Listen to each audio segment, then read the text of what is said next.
Las recomendaciones, los consejos del gobierno, de los médicos, de todo el personal especializado para ayudarnos a superar este tiempo de la pandemia del coronavirus. Usen sus mascarillas, observen las normas de las distancias sociales, busquen preservar la salud para ayudar unos a otros a recuperar.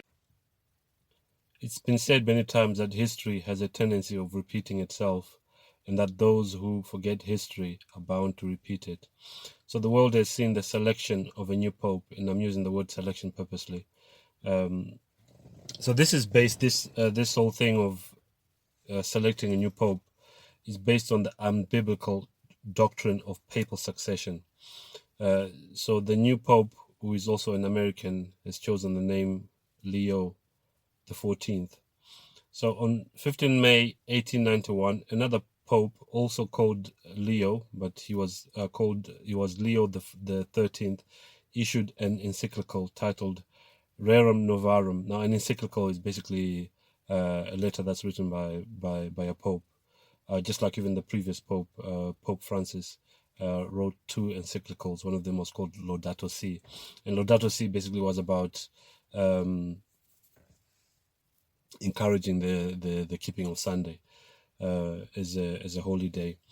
So, but this encyclical, which was issued by Leo XIII, was called Rerum Novarum, was actually about capital and labor. So if you go this, you can actually find this on the internet. You can download it as a PDF document on point 40. And I'm not going to read all of it, just the first line on point 40. It says, the working man too has interests in which he should be protected by the state. And then if we jump to point 41, it says, from this, the obligation of the cessation from work and labor on Sundays and certain holidays. So basically saying that the working man has a right to what? To rest on Sundays and certain holy days. It says the rest from labor is not to be understood as mere giving way to idleness. Much less must it be an occasion for spending money and for vicious indulgence, as many would have it to be, but it should be rest from labor, hallowed by religion. Rest combined with religious observances disposes man to forget for a while the business of his everyday life, to turn his thoughts to things heavenly and to the worship which he so strictly owes to the eternal Godhead. It is this above all which is the reason and arid motive of Sunday rest, a rest sanctioned by God's great law of the ancient covenant. Remember, thou keep the holy the Sabbath day. Now, the Sabbath day is not Sunday, okay? Sunday is a man-made institution, which is not biblical. And it says, goes on to say, and taught to the world by his own mysterious rest after the creation of man. He rested on the seventh day from all his work which he had done. Actually, the seventh day is Saturday, the Sabbath, not Sunday. I know that they're changing the calendars now, so to make Monday the first day of the week and Sunday the seventh day of the week. That's basically a deception. Remember in Daniel 7 verse 25, it says that he speaking of the Antichrist, the little horn shall think to change times and laws, and one of the laws is the law of the Sabbath. That the papacy, that little horn mentioned in Daniel 25, would think to change God's times and laws dealing with the Sabbath, and also even the law that deals with when a day starts, and the day starts at sunset, not at midnight when most of us are asleep. So the first Sunday law, because as you can see here, the Catholic Church has actually been pushing for a Sunday law for a long time. Seventh Day Adventists, not most of the Seventh Day Adventists nowadays, because those are they are not really following what the Bible says. Some of them, anyway, most of them, and they don't believe in the original teachings of the Seventh Day Adventist Church, which were held by the pioneers of the church. But Seventh Day Adventists used to talk a lot about the coming of a Sunday law or enforced Sunday worship. But nowadays, I mean, when I left the SDA Church in 2011, I never really used to hear much about that. But yeah, what I wanted to say is that the popes or the Catholic Church have been pushing for a Sunday law for a long time. This is not new. So you have here Leo XIII, who issued this encyclical in May 1891, which was obviously none of us were around at that time, but there've been several popes who have also basically said the same thing in different ways. So you have Pope John Paul II was he traveled quite a lot, traveled around the world quite a lot, and he was much loved by the Roman Catholics. But not that he was a good person, but he also said that he also wrote an encyclical promoting the keeping or resting on Sunday, and obviously Benedict XVI also promoted the issue of Sunday, and Benedict XVI also said that a person, if someone doesn't keep the Sunday Sabbath, so called, should be punished as a heretic.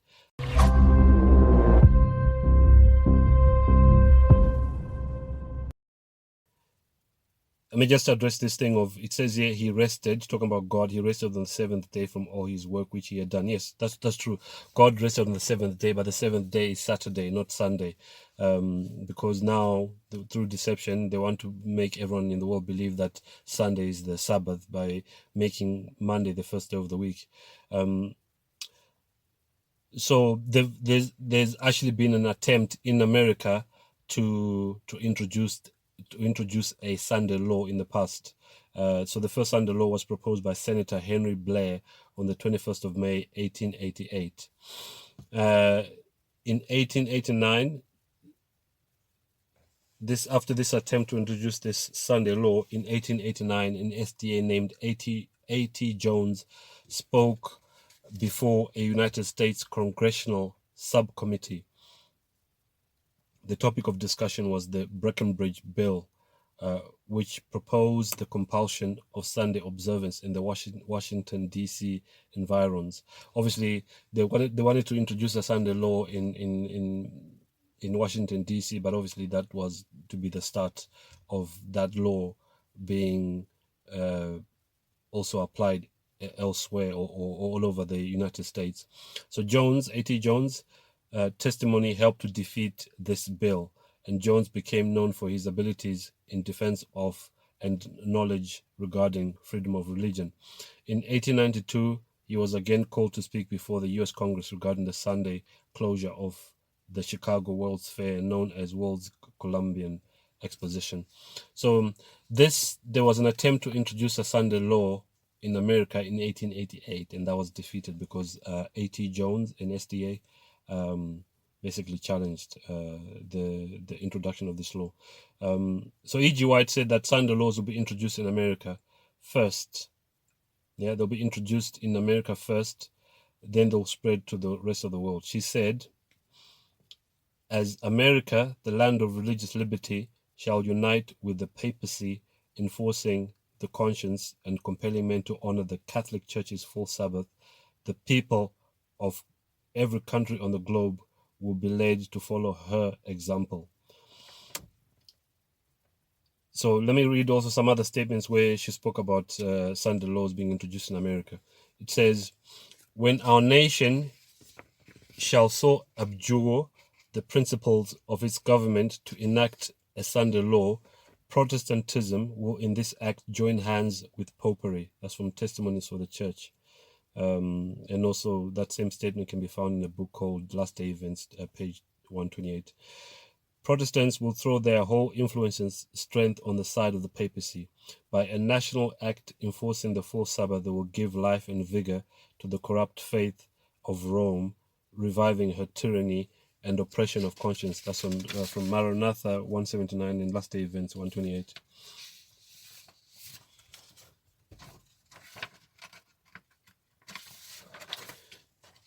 Another quote here, she said, sooner or later Sunday laws will be passed. That's from Review and Herald, February 16, 1905. and that can also be found in Last Day Events 128, page 128.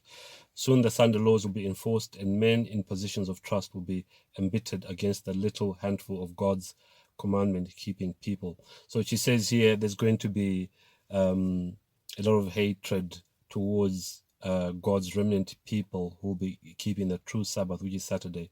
And that last quote I read was from Manuscript Releases 4. It can also be found in Last Day Events 129, page 129.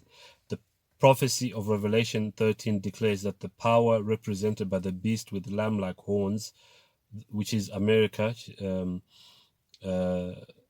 says this power shall cause the earth and them which dwell therein to worship the papacy.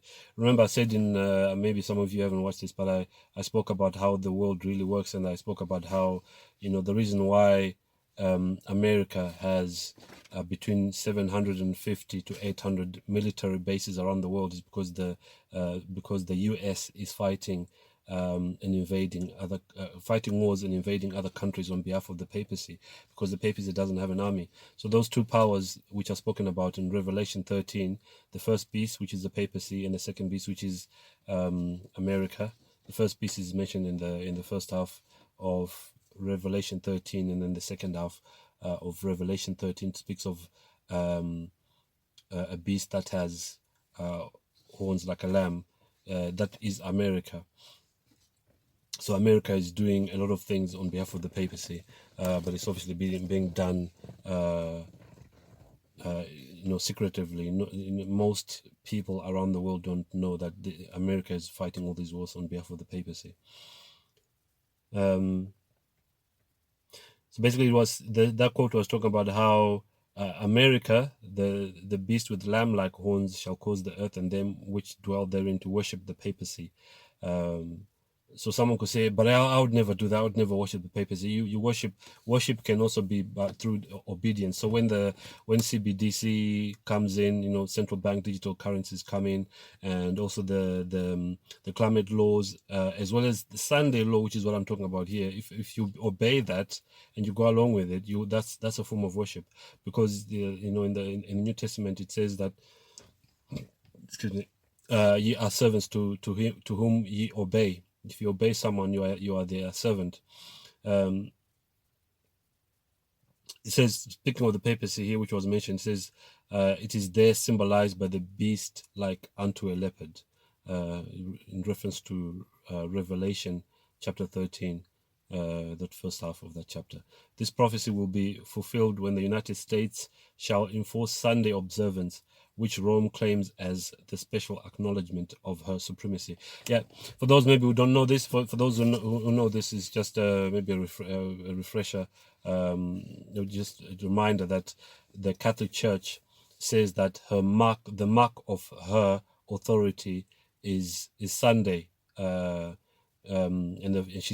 goes on to say that the fact that the Catholic Church changed the Sabbath from Saturday to Sunday shows that she has this authority, and anyone who basically keeps Sunday, all Christians who keep Sunday, are doing that, in obedience to the Catholic Church, because they are the ones that changed the day of worship from Saturday to Sunday.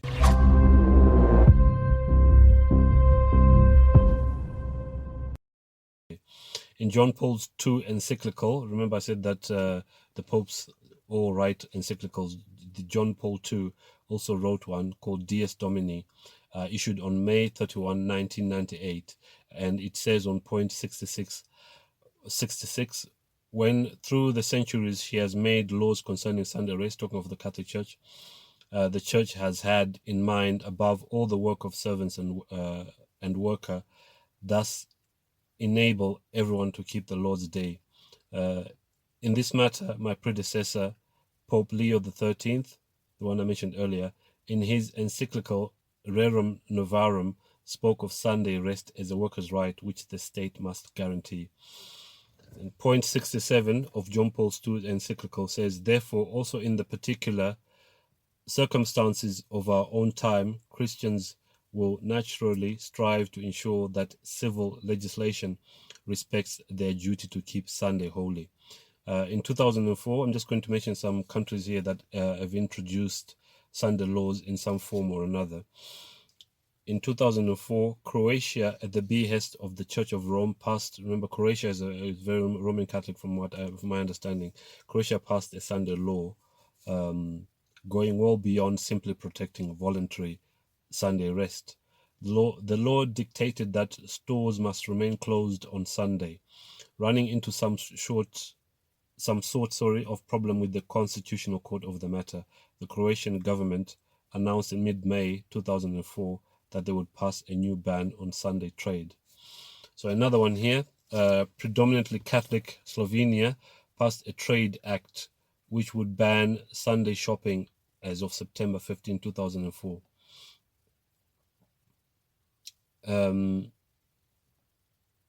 Commerce trade unions from countries where Rome's influence is strong stated clearly in January 2004 that they didn't want the enlargement of the EU to mean Sunday shopping. The countries represented included Austria, Croatia, the Czech Republic, Germany, Hungary, Slovakia, and Slovenia. It says these countries I've just mentioned did not want the enlargement of the EU to mean Sunday shopping. They didn't want shops or any kind of trade to be going on Sunday. And also in 2004, Germany's highest court upheld its Sunday shopping ban in June 2004. More recently, this is me now talking, more recently we have seen the promotion of an idea called Project 2025. This was kind of gained momentum just before the 2024 elections, where basically Donald Trump was voted back in as president of the United States. This Project 2025, of which one of the aims is to bring back religion, including Sunday rest to the US. President Trump has distanced himself from this document and said he doesn't know anything about it. I've actually seen a clip on YouTube where he said he was questioned about it and he said he didn't know anything about it. But remember, Trump is a politician and an actor, so who knows whether he was telling the truth about that. But let's not forget that, like I said already, we're dealing with politicians here. Don't expect to hear the truth from politicians. So I'm not making any predictions. I'm not saying that this new Pope, Leo XIV, who is an American Pope, that he is the one that's going to usher in or push very strongly for a Sunday law, and that a Sunday law would come whilst he's Pope. I'm not saying that, but he's definitely going to do that, because we've seen that Pope Francis wrote an encyclical, once again, called Laudato Si, which I've already mentioned, promoting Sunday rest. Benedict XVI did the same, and John Paul II did the same.